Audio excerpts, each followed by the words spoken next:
Hello Internet, welcome to Don't Nod Theory.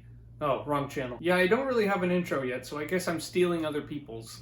Hi everyone, welcome to my review of episode 2 of Don't Nod's Tell Me Why. Now, last week in my review of episode 1, I watched it back and realized I was really vague about the actual stuff that happened in the plot, and I was trying so hard to be spoiler free that I ended up glossing over the story, which seems kind of crazy since it's a, story-driven game. So in this review, I cannot make the same promise that it will be spoiler free. Spoilers, you have been warned, but now at least I feel like I can actually get into the meat and potatoes of this episode, so my review just doesn't feel as shallow as it did last week, at least in my opinion. Okay, anyway, let's get into episode 2. I recommend watching my last review if you want a kind of recap of the last episode, because I'm just jumping into episode 2. The episode starts with a recap of episode 1, using goblins and the animation style of their storybook, kind of similar to how Life is Strange 2 used the Wolf Brothers story for their recaps. It worked fine, but as we'll get into later in the review, the goblin references get used a little out of place. Then we get more snippets of Allison and Ollie, now Tyler, in their childhood,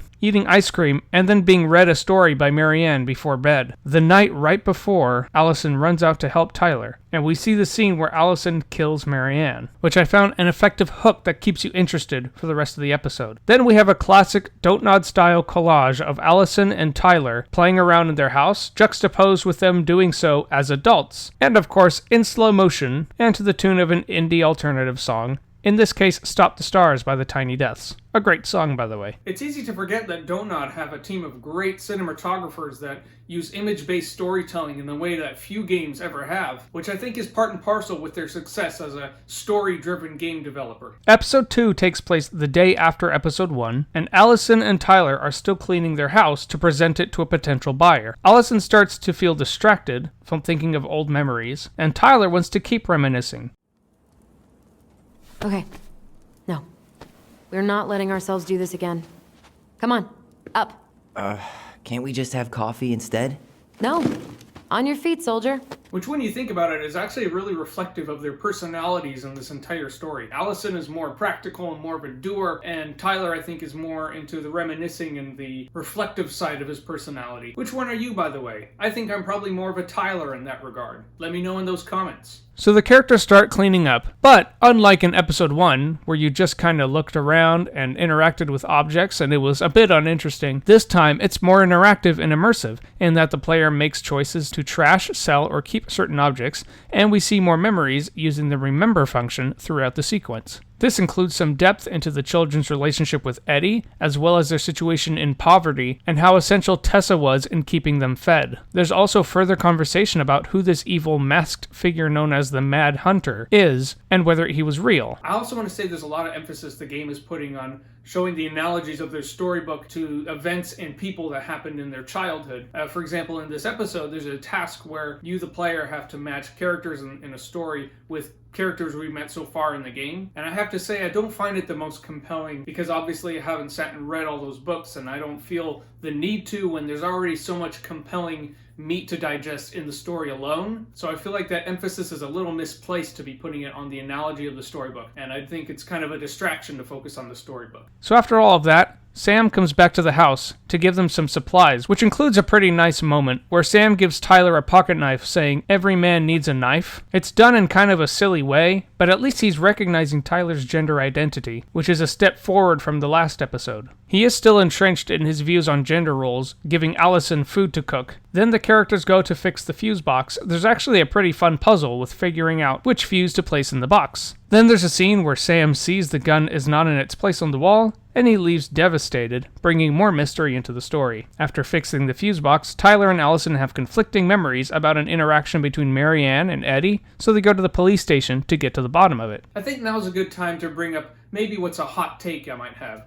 I actually don't think this story would be hindered at all, and maybe would even be improved without the sci-fi element of it. And by that I mean their abilities to share dreams and to communicate with each other doesn't really add to the plot in any significant way. Yeah, it's situational. There are times when it's useful, like when Allison's upstairs in the police room where she's communicating with Tyler. You'd have to tweak the story a little bit, but I think it would be better because it sort of takes out that goofy sci-fi element and it makes it more realistic, more impactful, and it helps your mind be able to digest it a little easier, because there's so much real compelling story happening, and we're finding out more and more about Tyler's very troubled past, and I think them having magical powers just kind of takes away from the realism of that. Before getting to the police station, though, we see an interaction between the two, Tyler and Allison, that really shows their strength and their likability as a pair and as dual protagonists. They disagree vehemently on their perspective of Eddie, but after a flashback sequence where they would play hide and seek using their psychic abilities, thus being a game only they could play, they work to mend their fracture. I think this is why I find their relationship so enticing and to be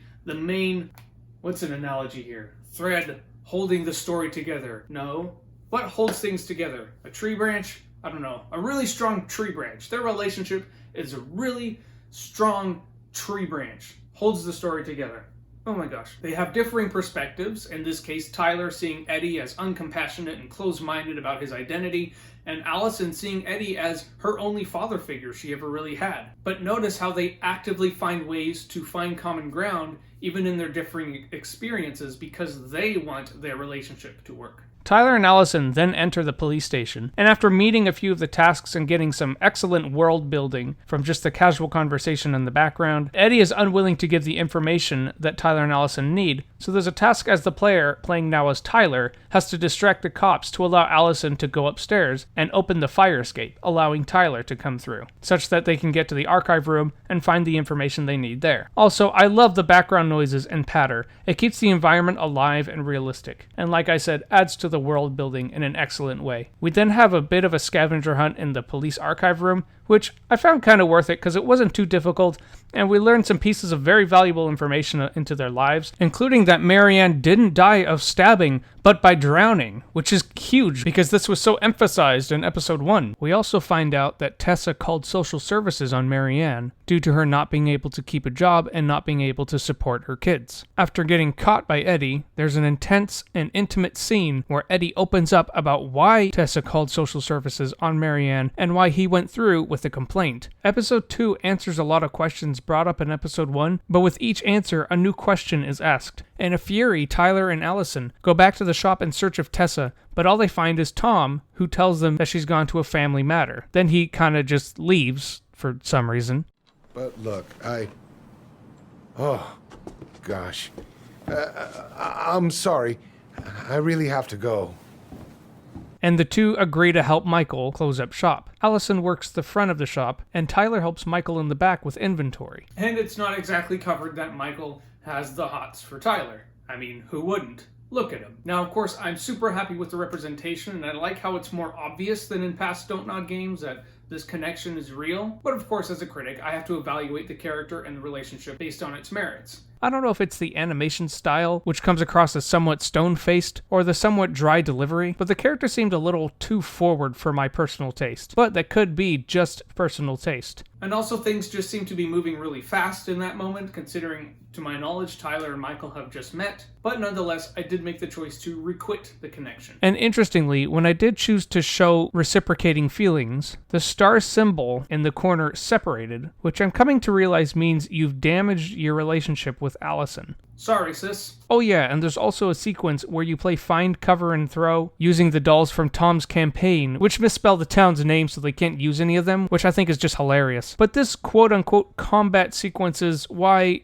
Don't Nod should stay out of that element of gaming. The controls were clunky and inconsistent. But this is only a nitpick. The next scene takes place in the cemetery, where we grasp just how emotional the loss of Marianne was for Allison, as well as some humanizing of Michael's character, as we see him mourning his late uncle. When we arrive at Marianne's stone, we see Allison break down, and while Erica Lindbeck's performance is just spot on here, the line, "We were your goblins," still just takes me out of the moment. Why didn't you say anything? We were your goblins. I'm sorry to go off, but goblins! I know they read books instead of watching TV or science fiction and stuff, but goblins?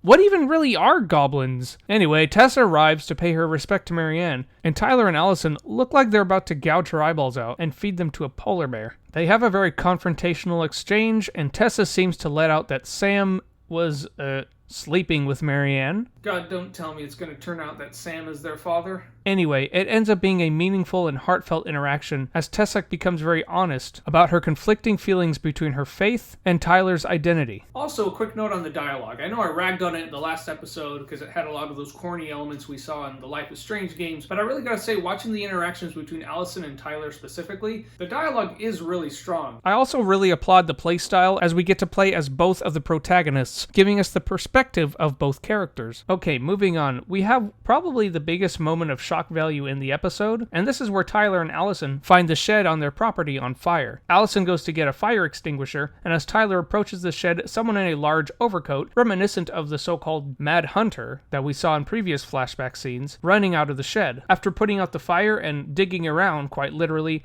we find a box buried in the shed with a 3-digit combo lock, which you can choose to either try to unlock using the storybook for clues, or just find a tool and break the lock. I ended up just choosing to break the lock because, like I said, I'm not into reading all those stories and trying to figure out what 3-digit number could be the answer. They open the box to find letters, and find out that Marianne had a pen pal of sorts. You know, one who's an asshole. We still don't know who it is. I'm starting to get the sense that the person who wrote these letters, the arsonist, and the Mad Hunter are all the same person.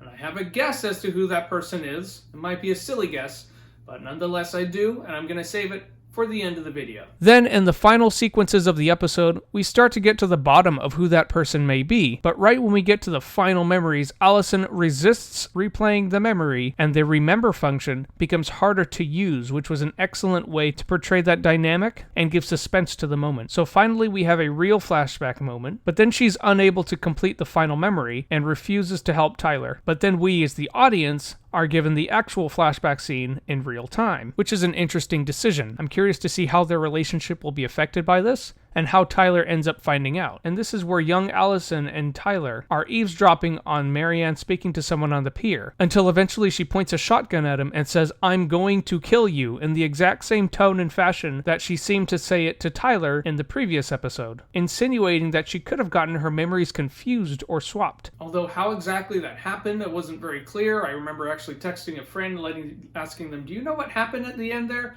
And because of that confusion and that kind of vagueness and lack of clarity, it really took away from the impact of that final cliffhanger. I mean, this is the last cliffhanger this series is going to have. Compare this to the ending of episode 4 of Life is Strange Season 1, right? Obviously spoilers coming, but you had Chloe die, Max clearly was unable to save her, and we find out that Jefferson is the culprit. We know exactly what's going on, we know exactly what craziness to expect in the next episode, but here, it wasn't remotely the same feeling because I was so confused as to what exactly happened. And the shock value lessened due to the vagueness and lack of clarity in the final conclusion. Anyway, what's my conclusion? Well, quick side note, it became apparent in playing episode 2 that episode 1 was probably more flawed than I noticed when I was playing it, only because I was trying to gauge my impression of the game as a whole, as well as the episode as a standalone. But contrasting episodes 2 and 1, it's clear to me now that 2 is the superior episode. It almost never seems tedious, sequences and tasks feel intentional, and the plot and character arcs feel as though they are going somewhere. Ultimately, as a standalone, episode 2 does a good job moving the chess pieces, and it will depend on if episode 3 delivers a satisfying checkmate. Yes, it is a slow burn. Yes, there aren't a lot of huge moments of shock value other than finding the shed on fire, and your appreciation for that kind of storytelling art will determine whether or not this game is your thing. And of course, the conclusion could have been a little more clear-cut, and as a whole, I still struggled to see the purpose of the storybook element and their superpowers as a plot device. I think episode 2 is better than episode 1.